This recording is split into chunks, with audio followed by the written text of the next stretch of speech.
Ya, setelah melalui beragam macam drama di ronde ketiga, kali ini kita akan mencoba memantau gimana persiapan timnas U23 yang akan berlaga di Piala ASS mulai pertengahan Juli mendatang.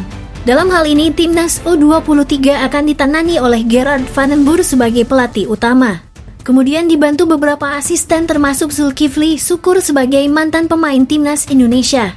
Kejutan lainnya tentu keikut serta Simon Thahatama untuk terlibat dalam TC timnas kali ini. Tidak cuma mantau, tapi Simon Thahatama juga ikut sekalian ngelatih bareng pelatih Gerald. Tentu saja dua nama besar tersebut akan memberikan sentuhan khas Eropa ke dalam sistem permainan timnas U23. Ya, meskipun dalam hal ini hanya Jens Raven yang berstatus sebagai pemain abroad, mengingat pemain seperti Wilber Jahdim, Dion Mark serta pemain lainnya tidak mendapatkan izin klub. Pasalnya AFF tidak termasuk agenda FIFA. Namun tetap saja, dengan skuad yang bisa dikatakan paling mahal di antara semua tim yang berlaga, membuat harapan untuk jadi yang terbaik itu nyata adanya. Apalagi kita berstatus sebagai tuan rumah, pastilah semua elemen tim ingin memberikan hasil positif. Timnas U23 seperti yang kita tahu telah memulai persiapan untuk menyambut Piala AFF yang akan berlangsung pada 15 sampai 31 Juli mendatang. Tim Garuda Muda sendiri tergabung di grup A bersama Malaysia, Filipina, dan Brunei Darussalam. Tentu saja di atas kertas harusnya kita bisa mendapatkan hasil terbaik, apalagi Indonesia bertindak sebagai tuan rumah, yang mana sudah pasti soal dukungan supporter tidak usah dikhawatirkan bakal sepi. Di balik itu, PSSI juga memberikan target juara AFF kepada timnas U23. Target yang diberikan oleh PSSI adalah menjuarai Piala AFF U23 ini. Kemudian nanti lanjut lagi dengan persiapan kualifikasi Piala Asia U23, ujar sang juru taktik.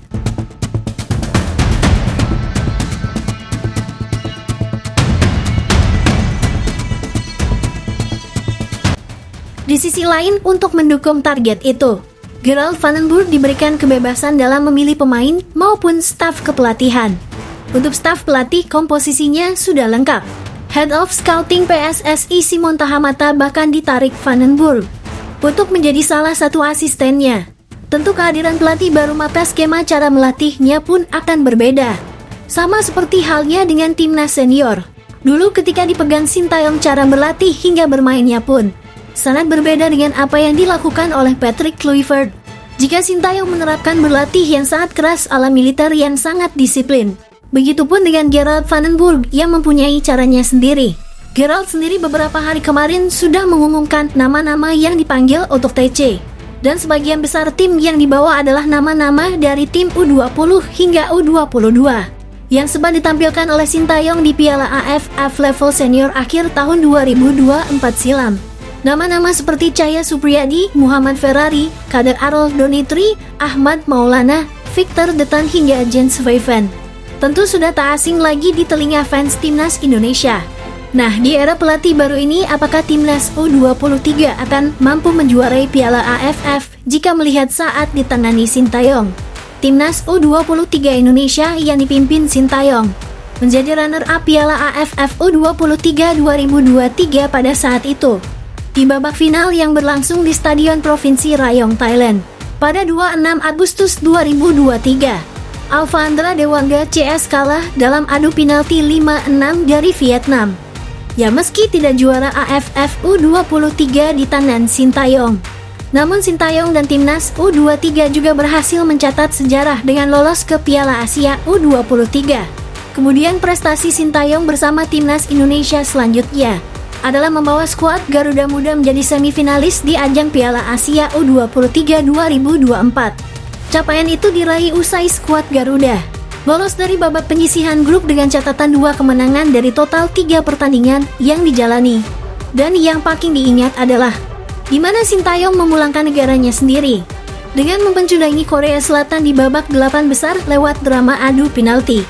Nah, di era pelatih Gerard Van den Boer ini, apakah prestasi Sintayong bisa dilewati?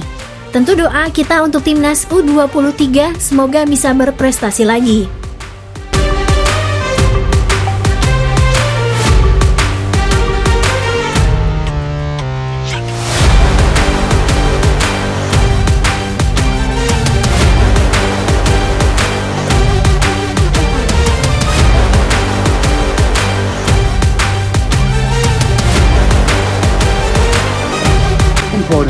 is that we have difficult characters.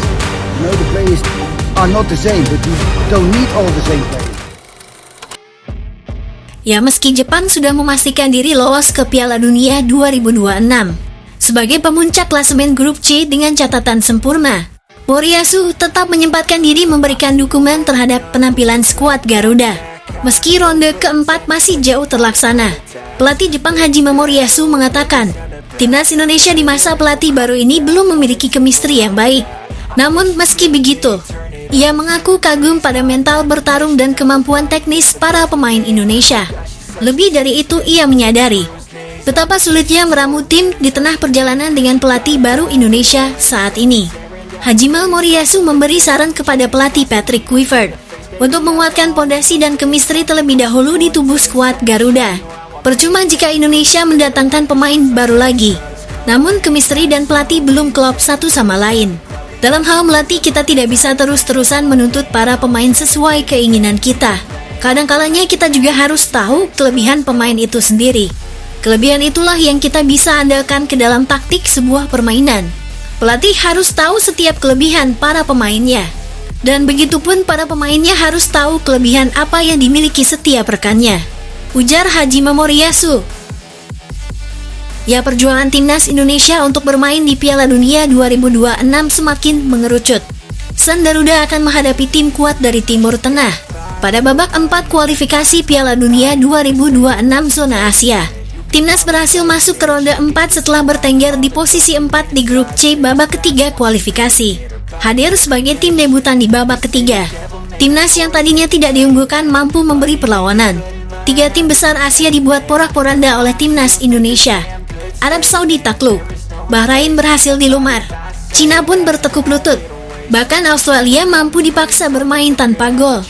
Aksi beringas timnas Indonesia diharapkan terjaga kala bertanding di babak 4 kualifikasi yang akan dimainkan pada 6-14 Oktober nanti. Ada 6 tim dari peringkat 3 dan 4 yang akan bertarung di ronde keempat nanti. Nantinya akan dibagi 2 grup yang berisi masing-masing 3 tim. Nantinya penghuni grup akan diundi pada 17 Juli. Indonesia saat ini berada di pot 3 bersama Oman. Sementara di pot 1 ada Arab Saudi dan Qatar. Kemudian pot 2 berisi Irak dan Uni Emirat Arab. Sehingga calon lawan timnas Indonesia antara Arab Saudi atau Qatar dan Irak atau Uni Emirat Arab pada babak ini tidak bermain dengan sistem home away, namun menggunakan home turnamen yang berarti akan ada satu tuan rumah di setiap grupnya. AFC sendiri sudah menunjuk Qatar dan Arab Saudi sebagai tuan rumahnya. Di ronde 4 nanti, tim yang berada di peringkat 1 otomatis melenggang ke Piala Dunia secara langsung. Sementara peringkat 2 akan kembali diadu sebelum ke ronde kelima. Pertama, antar runner-up grup akan bertanding terlebih dahulu untuk mendapatkan tiket play-off. Pemenangnya baru akan bertanding melawan wakil dari Afrika atau Amerika Selatan, dan baru lolos ke Piala Dunia 2026. I gotta take what I hate and finally make a move. I think of you and all the shit you don't do. Well, I'ma make hella sure that I don't become you. I have no regrets, yeah, I'll tie up my chest. I'll never forget what it's like to be in debt. Been stabbed in the back bed